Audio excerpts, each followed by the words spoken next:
don't know the power of The spice, What is it doing to me? the spice expands consciousness.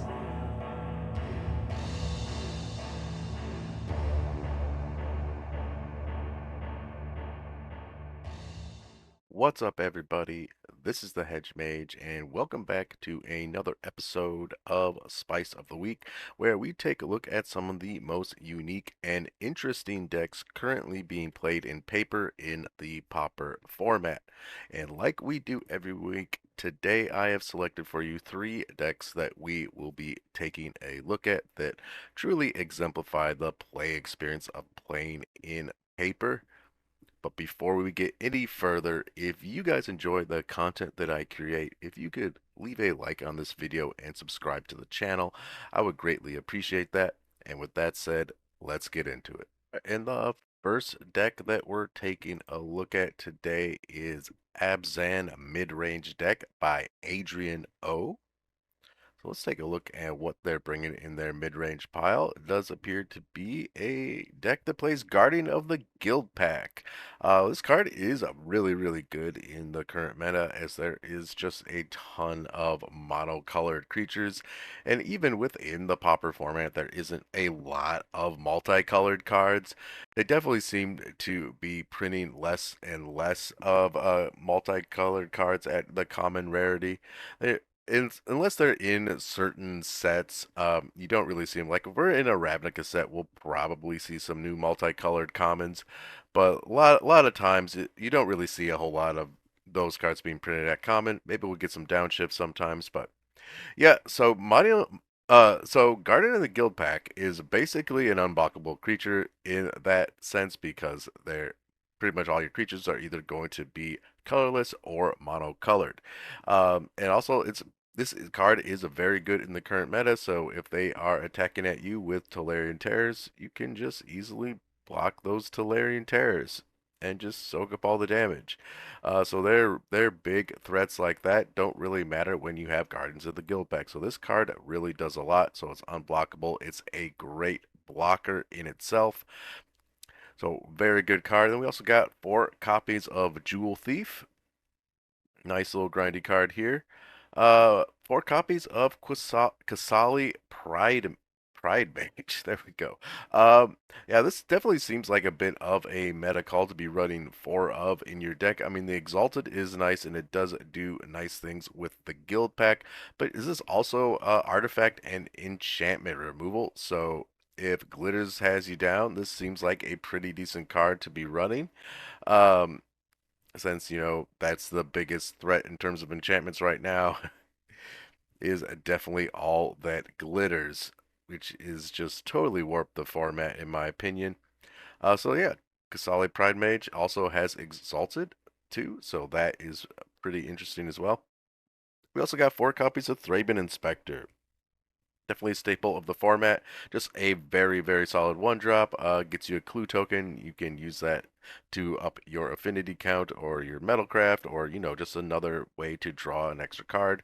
And we also got 4 copies of Vampire Sovereign. So this card is very good. I played this card a lot in Orzhov Ephemerate and often win the games just by blinking this a couple times and also just swinging for lethal since it has flying.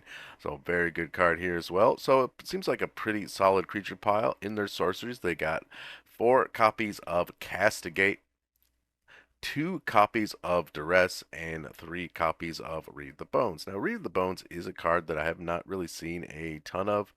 Um, Definitely really helps you dig and draw some extra cards, so that is pretty cool. But it seems like they're just going on, trying to get their opponent into a kind of top decking situation as soon as possible by running things like Castigate and Duress and just taking away whatever is the biggest threat at the time. So that is a very grindy game plan, but it is a mid-range deck, so that is generally what you would expect of it. And in their instance, they got 4 copies of Cast Down, 1 copy of Disfigure, and 2 copies of Echoing Decay. Echoing Decay is also a very nice board wipe, especially against Koldath the Red, as it basically gets rid of all the goblin tokens that they just made. And also if they have, a couple Blast Runners or say a couple Tomb Raiders, you can get rid of both of those. Also, if they're doing the whole Inspector beatdown, you can get rid of all of their Inspectors. However, now there is also Novice Inspector, so they could have diversified their board state a little bit with that, is that this has to be all creatures of the same name. So that is kind of the downside of Echoing Decay. Still a very solid board wipe in the format right now. Okay, and then in their land base, they got 24 lands. Seems like a bit much. Although they aren't running as much card draw as you usually see in lots of mid-range piles, so I can understand why they'd want to go up to 24.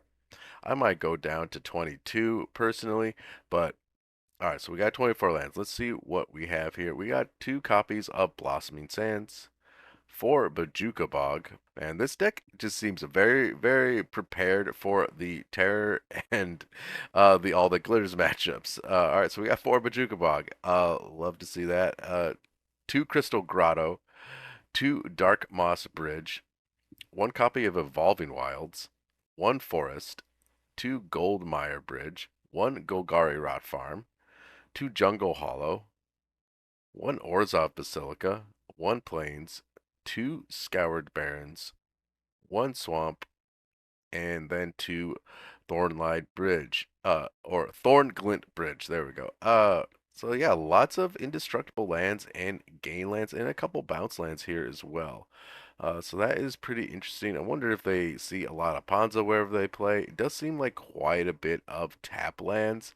The deck does seem very slow, but yeah, so I don't feel like more Crystal Grottos and less of these tap lands might be a good idea here if I were to tweak this mana base a little bit, because it's basically all tap lands outside of your Crystal Grottos and your non-basic lands here, which there aren't that many. So Evolving Wilds is only going to have 3 lands it could grab. Seems like a little few there. Still pretty interesting. I mean, they're just basically making sure they're going to get all 3 of their colors with all of the dual lands they're running. And unfortunately in Pauper, we don't really have untapped dual lands. So that is a thing with the format that you have to be aware of when you're doing more than a 2-color deck. All right, in the sideboard here, let's take a look. They got 3 copies of Drown in Sorrow, 1 more copy of Echoing Decay, 3 copies of Natural State, which is a pretty good just artifact and enchantment removal. It only hits things with the mana value 3 or less, so it's not going to get a Mirror Enforcer, but it is pretty solid for 1 mana.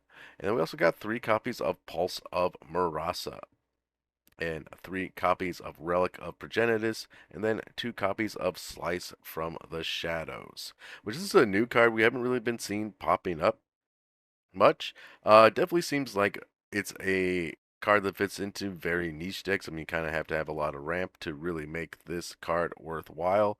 I mean, though this deck doesn't really have ramp, it does have 24 lands, so they're probably going to be making lots of land drops.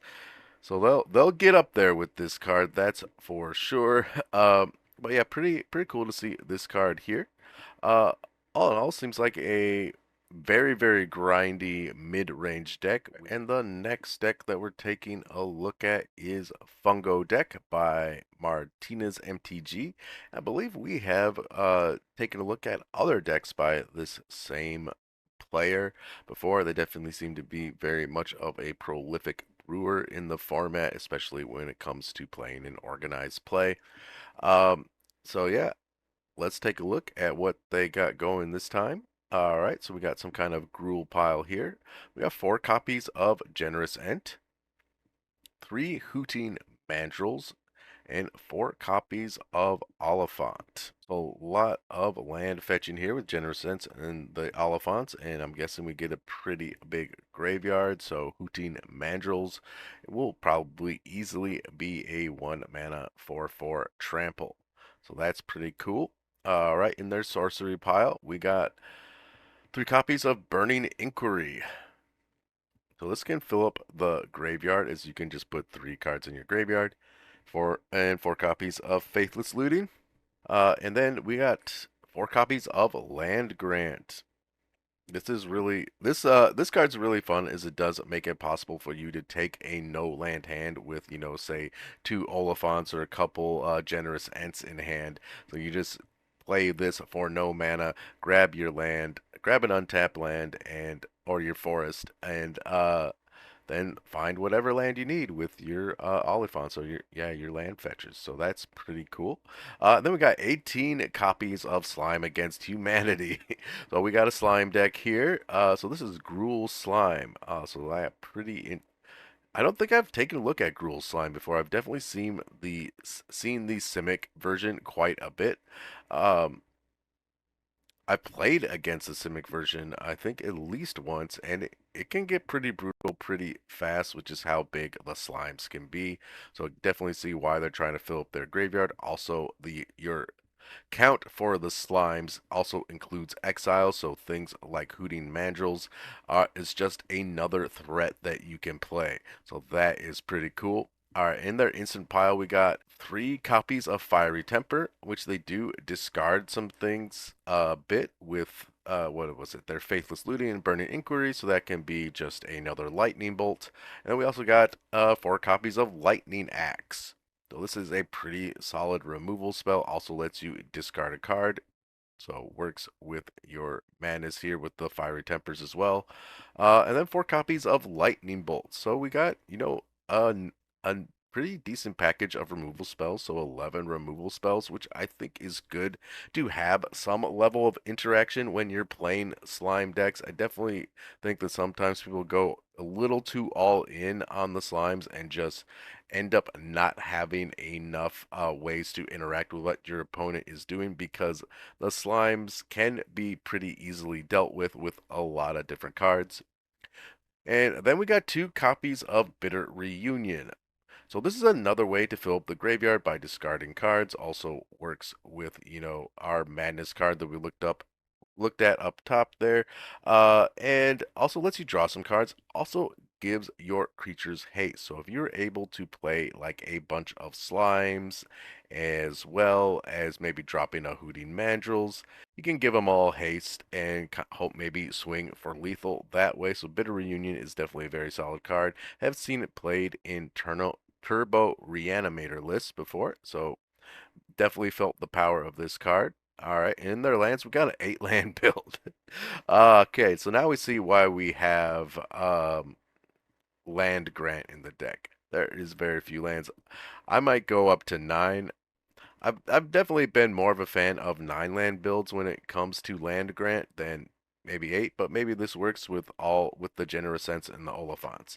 But yeah, this is pretty wild. So 2 copies of Highland Forest, 2 Snow Covered Forest, and 4 copies of Snow Covered Mountain. Why are they all snow covered? Do we have? I think it's just for fun. I don't see any screds here, but yeah, that's cool. All right, in the sideboard we have 4 copies of Ancient Grudge. It's a good way to deal with artifacts. Also an instant, also has flashback. So works with all the ways that you discard things with Faithless Looting or Burning Inquiries, Bitter Reunion, etc. We also got 2 copies of Breath Weapon. So this is a nice 2 damage board wipe. And we got 2 copies of Cast into the Fire. So lots of versatility with this card. One of my favorite newer red cards that's come out in the last year. And we got 3 copies of Fairy Macabre. This is really good against the combo matchups, as most of them play out of the graveyard, outside of maybe walls, and that's going to be probably one of the tougher combo decks for this specific list to deal with. And then we also got 4 copies of Golgari Brown Scale. So a nice way to continually gain life. There's a lot of ways this deck can discard cards with, Bitter Reunion, Burning Inquiry, Faithless Looting, so they could probably dredge this and gain some life multiple times. But yeah, very interesting take on Slime Against Humanity, in my opinion here. Really, really love the list though. Seeing an 8 land deck is pretty nuts, I have to say. I'm not so sure 8 lands is it, but I guess you'd have to play it to find out. But yeah, with these land cyclers, it probably works. And they're also running land grant, which is an important thing to consider when looking at how few lands are in the deck. Land grant can do a lot. So, and the last deck we're looking at today is Simic Snowball deck by Hypothermia. Probably mispronounced that. All right, but let's take a look at what they brought.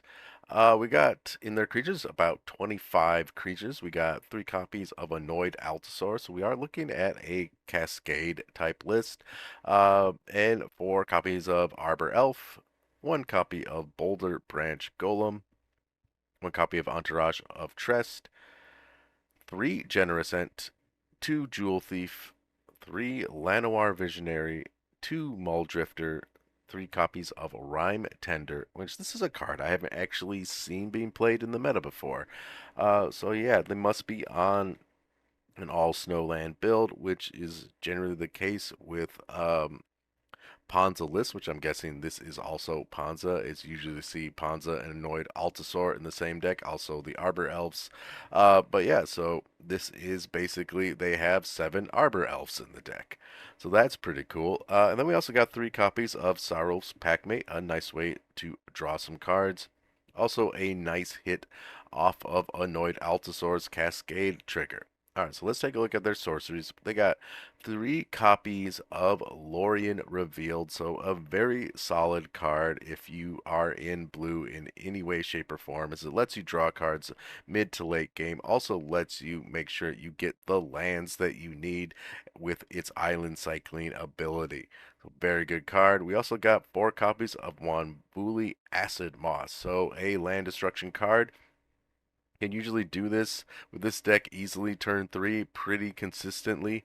Even on turn 4, it's still a pretty good card as it lets you get another card on the battlefield, and all it has to be is a forest type card. Does not have to be a basic forest, so you can grab your dual lands as well from this. So it helps you fix your mana also, which is very, very good.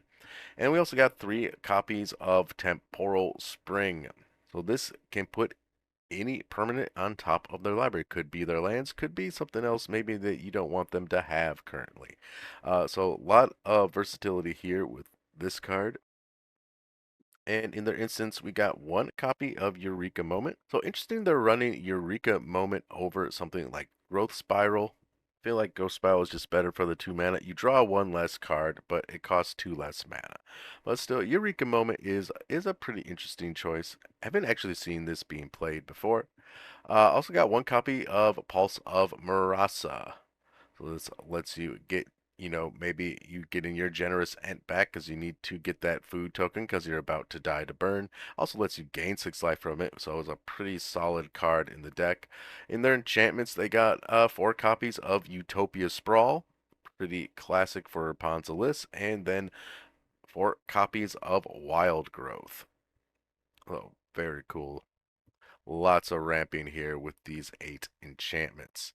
Alright, and then in their land base, it's on a 15 land build, which seems pretty good with, all their generous ents and their Lorien revealeds. So we got 1 copy of Highland Forest, and 3 copies of Rimewood Falls, 10 copies of Snow Covered Forest, and then 1 Tranquil Thicket.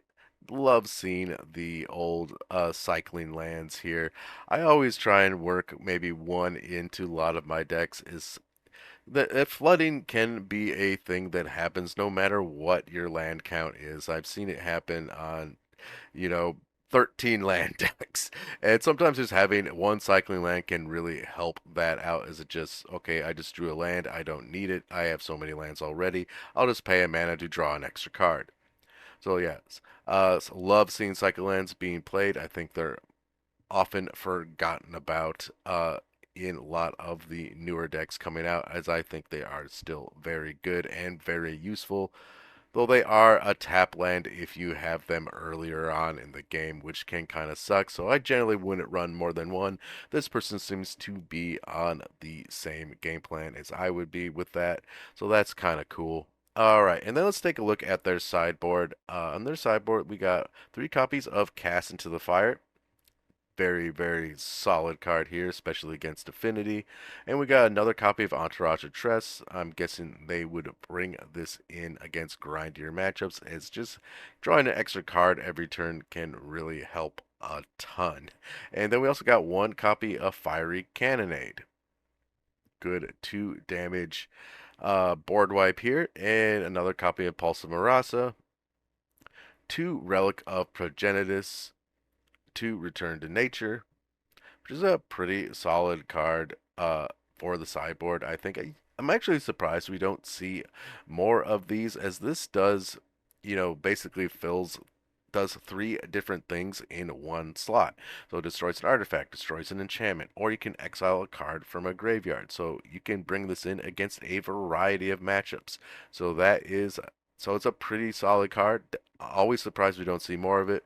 Love to see it being played here. And we also got 2 copies of Scattershot Archer, which is not something we have seen a lot, especially since mono blue fairies have sort of taken a huge nosedive in the overall metagame.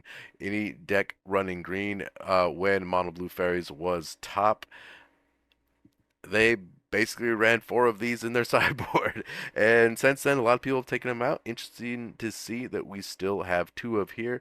Certainly, there is still Demir Fairies, which is actually probably one of the best decks right now. But they don't run, even though it's called Demir Fairies, they don't run a ton of fairies main board, so this card isn't actually gonna hit a ton of things, though it can definitely kill a spell stutter sprite when its ability is on the stack, and hopefully nullify that ability. So there definitely is a reason to bring this in. Alright, and then we also got 3 copies of Weathers Storm in the sideboard, because why not? It's the best life gain card you have when you're playing in green. It's just a very solid card. Also one of the few Storm cards left that we have in the format. So yeah, pretty fun list here.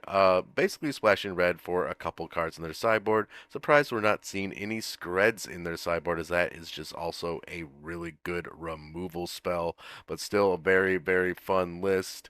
Been taking a look at lots of different types of Ponza lately in the last few weeks, and it's definitely a deck you got to be prepared for. You don't really see it very often, at least when you're looking at the top metagame, but those players are definitely out there, and they can really take you by surprise, cascading into really big threats and then just taking over the game. And that's going to do it for today's video. Definitely will have links to all the decks that we went over in the description below. Would also love to hear your thoughts about them. Let me know in the comment section below what you thought of this week's picks. As always, I hope you all are having a wonderful day, and I will see you all next time.